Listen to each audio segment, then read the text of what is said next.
Hello, I'm Lucy from In the Midst of Madness, and today I'm bringing you the first of what will be 4 videos of my photo books. Now, I'm not a professional photographer by any means.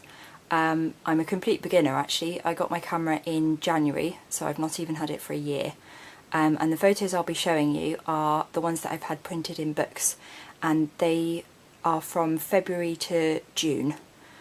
So just kind of the first 4 months really of photographs that I've taken. And as most of you will know, I suffer from quite severe agoraphobia, and so going outside is really, really difficult for me.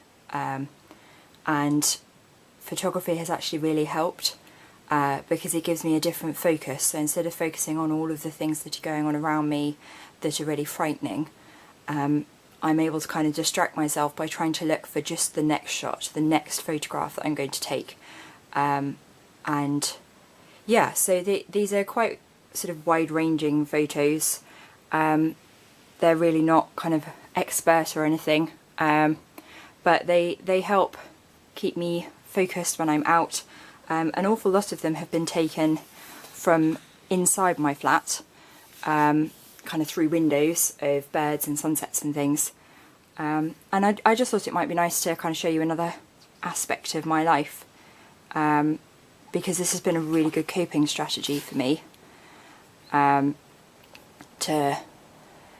help keep me calmer, and yeah, to give me a focus outside. So like these were taken from the back bedroom in my flat, with me half leaning out of a window. But yeah, it's the one thing I'm actually quite grateful for my anxiety for, because I've got really heightened senses, and so I've got very good vision and very, very good hearing now, because my brain is kind of constantly on alert, and it means that I really notice things when I'm outside. So I can hear bird calls and I can hear sort of rustling, and so I will notice bits of wildlife much quicker than most people do, and that's really useful for photography because you see much more. So my mum was the one that got me into it. She got into photography a few years ago and has become completely obsessed with it, and she'd been badgering me for ages to get a camera. And I just didn't really see the point because I can't go out very much. But on the few walks that we went on with her camera, she found it really quite useful having me there, because I am good excuse me, at finding things and noticing random tiny stuff, and I can't even think of examples now, but all sorts of things, like tiny mushrooms, and sort of birds flying overhead and all sorts. So I finally caved just after Christmas last year, and started looking for a camera and managed to find one that I absolutely love. And yeah, I've got a bit hooked. So I haven't really done much this month because I haven't really been out at all. But I mean, these were flowers that I was given. I can't actually remember who by now. I think it was my mum's cousin. And so yeah, these were just in my flat in a vase, and I just took a close-up of lots of them. I have a huge obsession with squirrels and fluffy things, so you will see lots of birds and rabbits and ducks and squirrels in all of these books. So they're not actually printed in order, so all 4 books span all 4 months, because I thought it would get a bit boring to just see all of the deer photos at once. So I've tried to kind of make it a bit more varied.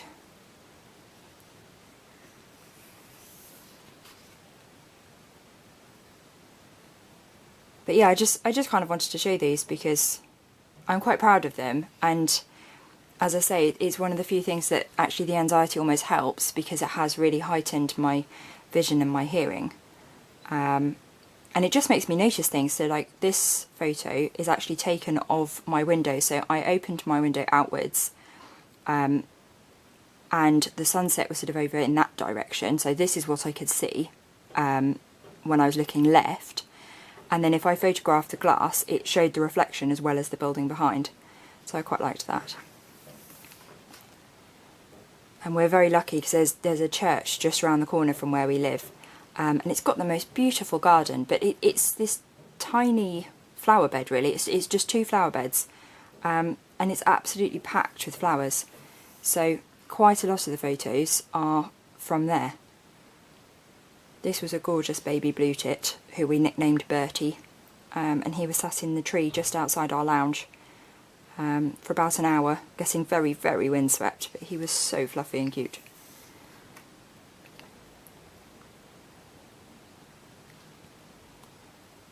And certainly with the photography, it helps keep me calmer for longer. It takes me a while to get into it because I get really, really self-conscious, so especially if we're somewhere with people, I really, really struggle because I don't like sort of bending down and taking photos or having a whopping great camera kind of hanging from my neck. I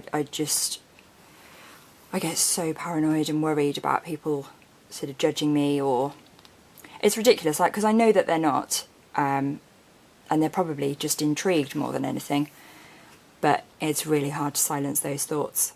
So this is the family of goldfinches that come to our tree nearly every day, and I need to clean out the bird feeders so I can start giving them food again.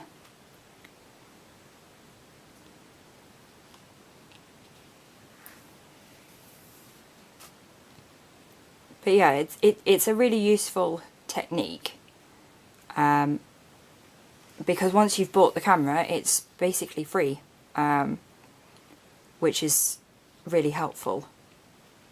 And also it's always different because, like, just like the beach, it looks different at different levels of tide, different times of day, different times of year.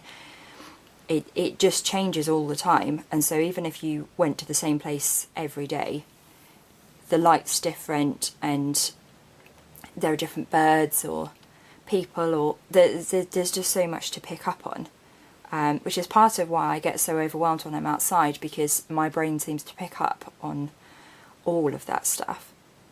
But it is also what makes me notice kind of nice things for photographs, and I'm not really kind of obsessed with things being sort of hugely pretty. I really love texture, and so my mum and I have really different photography styles, and my mum is always looking for a perfect shot, and will often discard photos that are perfect apart from a twig being in slightly the wrong place, or a bird looking a bit strange, whereas mine will just go straight at the book, because I'm much less discerning. I just do really like texture and the different sort of colours and things, so I love photographing things like flowers and animals. I really love photographing animals, because I like getting their fur and their little feathers and things. So yeah, I hope that the other 3 videos will be interesting. I probably won't talk through them because I don't really know what to say. But yeah, I hope that it'll be interesting to kind of see the world slightly sort of through my eyes. And it's also really interesting seeing what you pick up, because a lot of the time, because I'm anxious, I'm not concentrating properly. So I do sometimes take really poor photographs because I wasn't focusing. But things like on this one, there's a tiny little ant in this flower, which I didn't actually see until I came home and looked at the photos. And none of these are edited at all. Some of them are cropped, but that's it. I haven't edited them. I don't even know how to. So this is just how they come. And these are slightly out of focus. This is a mandarin duck, and I think there's one pair that live in Arundel, a village near where I live. And we only saw them the once for not even 10 minutes. And we've been back, I think, 6 or 7 times, and we haven't seen them. So I'm absolutely desperate to see them again. This is a male one, the females are quite grey, but they're just so spectacular to look at, so I'm desperate to go back and hopefully photograph them again one day.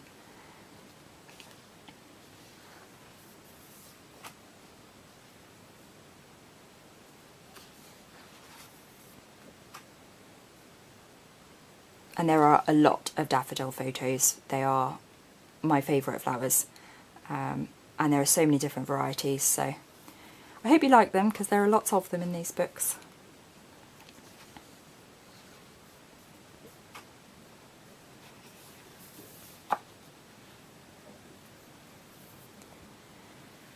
But yeah, thank you very much for watching.